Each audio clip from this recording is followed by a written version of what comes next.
Now, I know what you're thinking. That Joel Brown is the coolest guy I know. Thank you.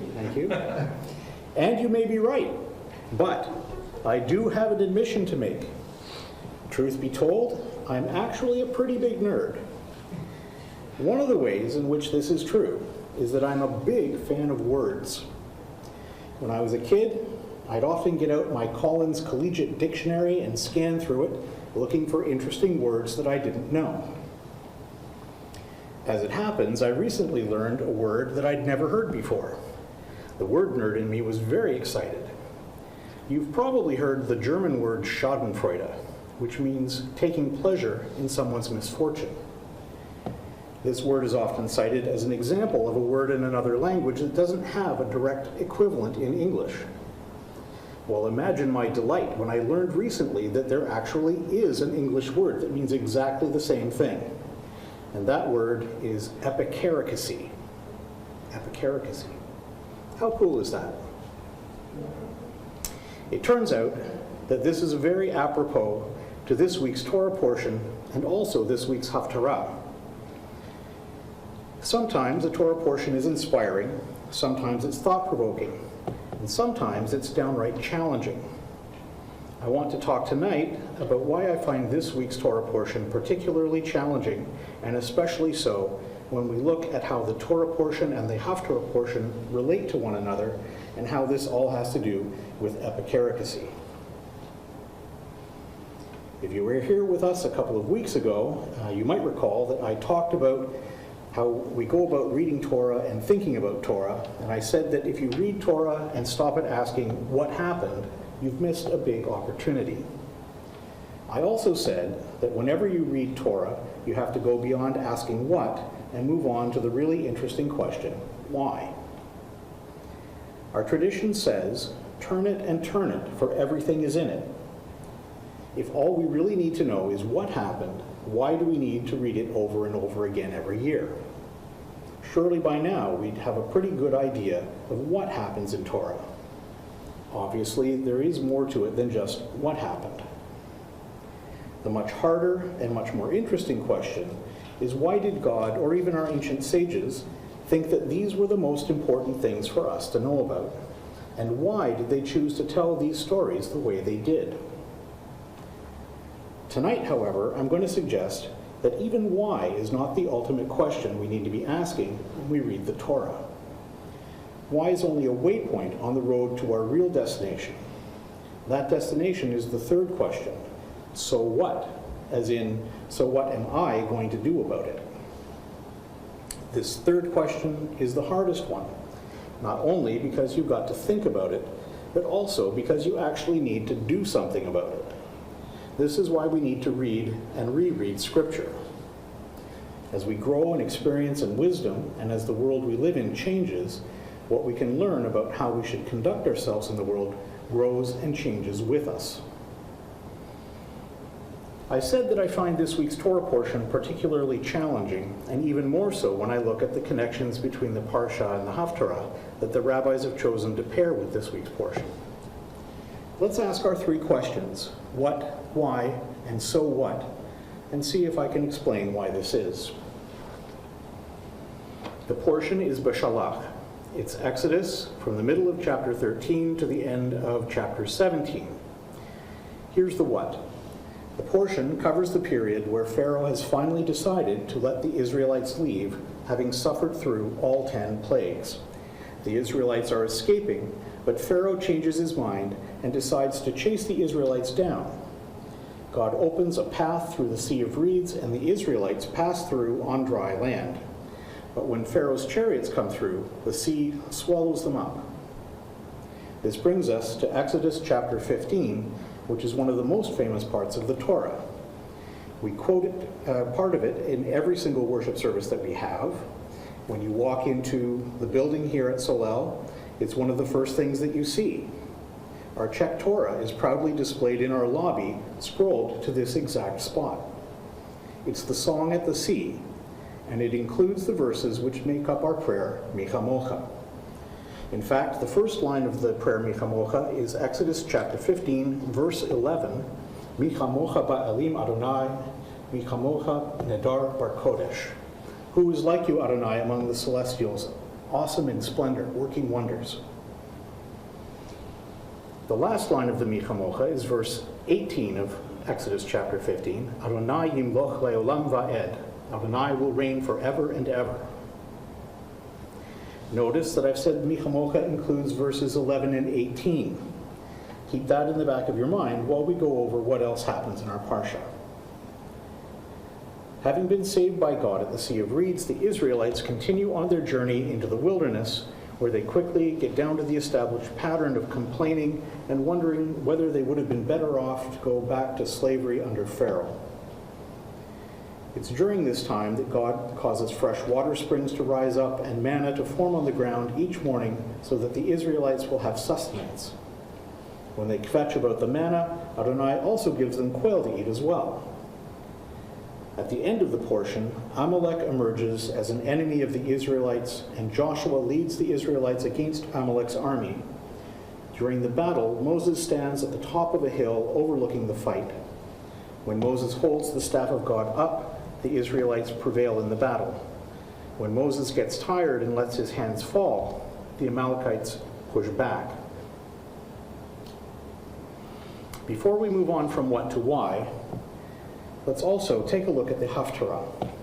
It's Judges chapters 4 and 5, and it contains the story of the judge Deborah. To quickly recap the story of Deborah, she's a prophet and a judge in Israel before the time of the Israelite kings. The judges weren't in continuous control of the people in the land. Instead, they rose up as leaders at various times when the Israelites were under threat from their neighbors. In Deborah's time, the Israelites are under military threat from the Canaanites, led by King Yabin and his general, Sisera.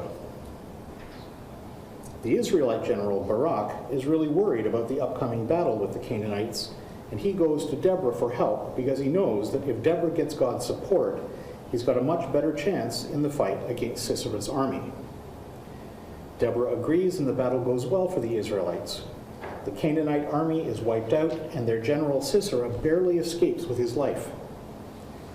Sisera goes into hiding in the tent of Heber the Kenite, a friend of the Canaanite king, and who coincidentally is also a distant cousin of Moses. Sisera is greeted by Heber's wife Yael, who hides the general in her tent. However, when Sisera falls asleep, Yael murders him, hammering a tent peg through his head, ending the threat to the Israelites from the Canaanites. Incidentally, this isn't the only story that we have in our tradition of a woman killing an enemy's military leader. There's also the story of Yehudit and Holofernes, which is part of our Hanukkah tradition. But getting back to the Haftarah, with Sisera eliminated, Deborah and Barak sing an epic poem about the victory of the Israelites over Sisera and his king. This poem is very reminiscent in many different ways of the Song at the Sea. There are many parallels between these two songs about God's help for Israel in defeating formidable military foes, and no doubt this is one of the big reasons that the rabbis chose to link this particular Haftarah to our Torah portion. Okay, that's a lot of the what, but there's one more thing that I want to look at, and that will take us right into the why, and also why in particular I find this week's portion so challenging. You'll recall that we left a pin in the fact that the Mi Chamocha is made up of verses from the Song of the Sea, but only a couple of those verses are included in our prayer. There's well over a dozen other verses that aren't included. What's in those verses? Here's some examples. I will sing to Adonai, for he has triumphed gloriously. Horse and driver he has hurled into the sea. Adonai the warrior, Adonai is his name. Pharaoh's chariots and his army he has cast into the sea, and the pick of his officers are drowned in the sea of reeds. The deeps cover them. They went down into the depths like a stone. In your great triumph you break your opponents. You send forth your fury. It consumes them like straw. Do you find anything striking about any of this? For good measure, let's also take a look at the Song of Deborah in the Haftarah. Most of it is about how, with the help of Adonai, the tribes of Israel all kick butt and take names, and how nobody can stand in their way. At the end of the song, however, it takes a completely left turn. And this section is what I find the most challenging of all, and it reads as follows.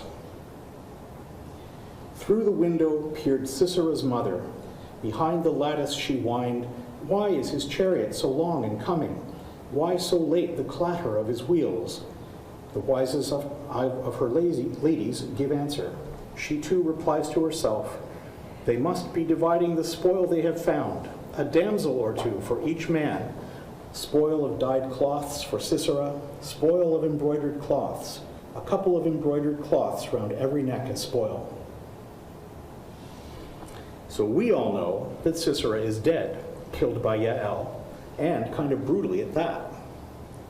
In the meantime, the song celebrating victory over the enemy imagines the bad guy's mother sitting at home, worried about where he is, and fooling herself that he must just be out celebrating with the boys. You could cut the irony with a knife, or if you're Yael, a tent peg. Reading this, some of you might be, just like me, starting to feel more than a little uncomfortable at the tone of these songs of celebration.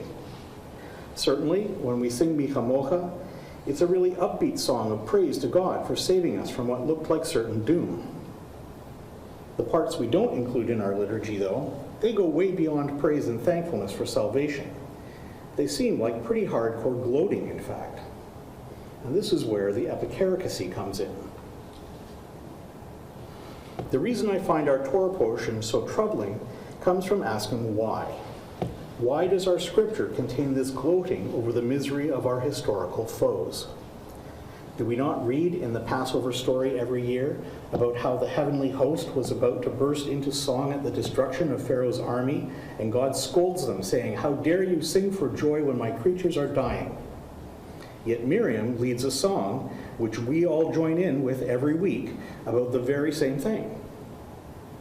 Why doesn't God scold us the way he scolded the heavenly host? For that matter, do we not break a glass at weddings as a reminder that no personal elation should ever make us forget the misfortune of others?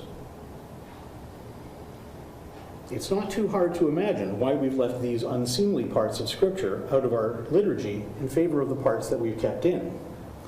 Nobody likes a poor winner. It's certainly un-Canadian to gloat openly like that. We would prefer a quiet smugness, I think. So we have this question. Why is all this gloating included in our scriptures? And I've said that for my part at least, that I find this to be a difficult question. Everything in our scriptures has been put there deliberately so that we can learn from it about how we should conduct ourselves in the world here and now. If that's so, then what is it that we're supposed to learn from all this epicaricacy in our parasha and haftarah? What exactly are we supposed to learn by reading about and delighting in these two epic poems about how brutally our enemies have been crushed? Can we just discount this as some kind of ancient cultural norm that we've progressed beyond? Is this like the rule about taking our ornery teenagers out to the town square to pelt them with rocks? Can we simply say that we've outgrown gloating over our enemies' misfortunes? That would certainly let us tie this all up with a nice, neat little bow and forget about it. But what if we're not prepared to do that, though? This is where we come face to face with the third question, the one that's even more important than why. That question is, so what? What am I, what are we, each of us, going to do about it? What is Scripture trying to teach us this week about how we should be conducting ourselves? I have a suggestion. Let's go back to our scripture to get some more context that might help us. Remember that Pharaoh is, and not to put too fine a point on it, not a very nice guy. He decreed that every Israelite baby boy should be put to death. That's genocide. There's no other word for it. As for King Yabin and the Canaanites in the time of Deborah, they were hands down the greatest threat to the Israelites in those days. Should we not be happy when that kind of existential threat is overcome? Of course we should be happy. Even more, We know that it's not enough for us to simply cheer for the good guys. God expects us to be the good guys and to lead by example. That's what being a light to the nations means. So what does that look like for us, here and now? Yael already took care of Sisera, so what's left for us to do? The prominent 20th century philosopher Karl Popper wrote about something he called the paradox of tolerance. You may have heard of this. It's been getting a lot of attention since, about 2016 or so. What Popper suggested is that unlimited tolerance must inevitably lead to the disappearance of tolerance. The way this works is that if you, as a tolerant person, leave intolerant people free to do what they do, they will use that freedom to take away yours. What Popper said was that we should therefore claim in the name of tolerance the right not to tolerate the intolerant. What Popper has pointed out is that intolerance is just as much of an existential threat to us today as Pharaoh or Yabin and Sisera were to our ancestors. So what do we do about this present day threat? We do what Torah teaches us, and we speak up. When you see anti-Semitism, speak up. When you see Islamophobia or racism or xenophobia, speak up. When you see misogyny or homophobia or transphobia, do the right thing and speak up. Don't stand idly by when you see ageism or ableism or any other kind of bigotry. Now, it might seem like this is kind of obvious. Should we do the right thing when we encounter hate? Of course we should. That's why they call it the right thing. Is it always going to be easy, though? Not necessarily. Sometimes confronting bad things head on is not at all easy to do. Being confrontational isn't really in our culture. Maybe you have close friends or family members who it would be very uncomfortable to confront. Isn't it also true that shalom bayit, peace in the home, is an important Jewish value? Should we just grin and bear it when things start to get uncomfortable at the family reunion? I'm going to suggest that our Torah portion is telling us no. Remember, what you permit, you promote. We can't afford to make room for hate. If we do, then it will inevitably consume us. This week's Torah and Haftarah portions are teaching us that when our way of life is under threat, God expects us to fight against the bad folks who are getting up to no good. Do the right thing. Don't go meekly. When we stand up and prevail over the bad guys, we should be happy. We should be proud when we prevail over oppressors. That is the lesson of the Song of the Sea and the Song of Deborah. We should be happy when we triumph over those that would destroy us. And importantly, we need to be prepared to do the hard work of standing up to hate, even when it would be easier to sit back and avoid confrontation. It's great when Torah teaches us things which we find inspiring and comforting, but sometimes it also teaches us things which are more challenging. That's also a good thing, though, because we all know that life can be full of challenges. And as our patriarch Jacob learned, wrestling with God leads to a blessing. This week, the Torah is teaching us that we need to stand up against hate and oppression. It's also teaching us that when we prevail, it's okay to feel good about it. It may be epicaricacy, but there's absolutely nothing wrong with that. Shabbat Shalom. Shabbat Shalom.